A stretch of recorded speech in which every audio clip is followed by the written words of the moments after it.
Hey, it's Mitchtram here. Today we're going to look at replacing the tip top of a fishing rod. And here's the way to think about this. If you break it very close to the tip, or even if you break it the tip plus maybe the first guide, the rod is probably still fixable and it's probably still worth fixing. Now, if it breaks further down the rod, there, something like that, you probably don't want to worry about it. It's probably not worth fixing. The other thing to think about is this was a medium rod, and it's actually one of my favorite rods because it's super light. It only weighs 3.5 ounces, and it's super sensitive. But after I replaced the tip top on this, because I lost one guide plus the tip when it broke, it's no longer going to be a medium rod.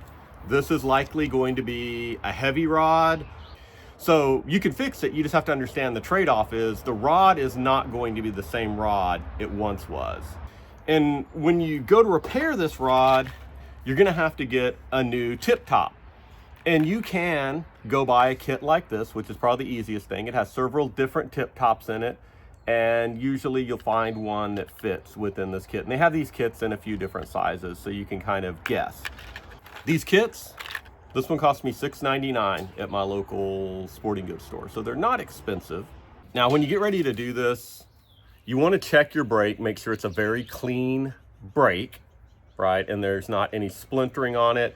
If there's splintering, you might need to cut this off a little bit further, or if the splintering's too long, then you probably just have to scrap the rod. Now, before we get started, I typically clean the tip, and what I clean the tip with is some alcohol. So I just take a little alcohol, put it on a paper towel, and all you're doing is you're trying to clean any grease or gunk off of that before you put the new tip top on. Now, something else about this glue.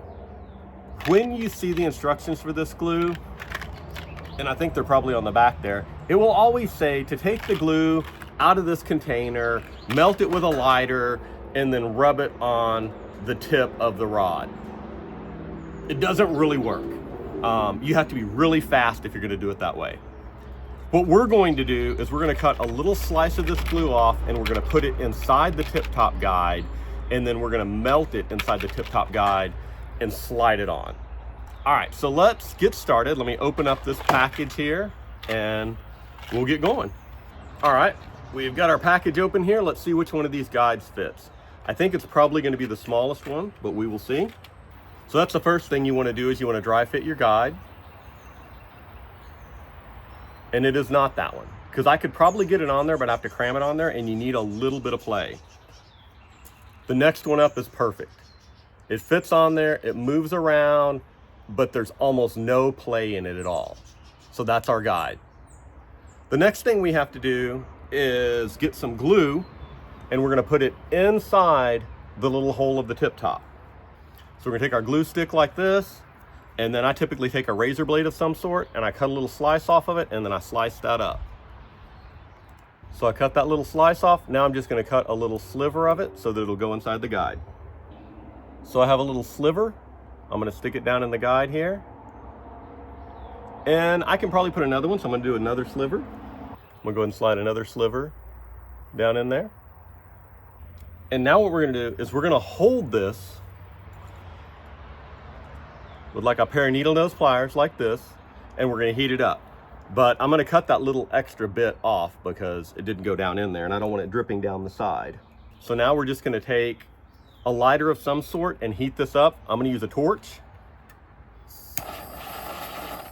And once it's melted, we're gonna slide it on the rod and we're gonna line our guides up.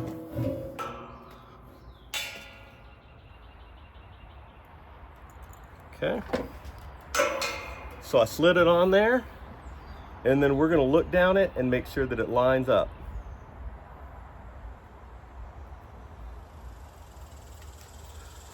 Look down at the full length. All right. We have successfully put a new tip top on our rod. Really simple fix, cost you less than $10. And like I said, this is not the same rod anymore. It was a medium fast.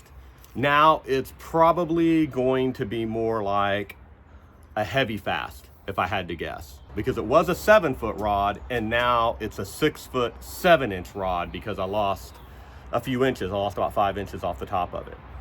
And so, you know, probably no longer gonna be using this for soft plastics like I used to, or lighter lures. It's gonna be more of a frogging rod or flipping and pitching rod.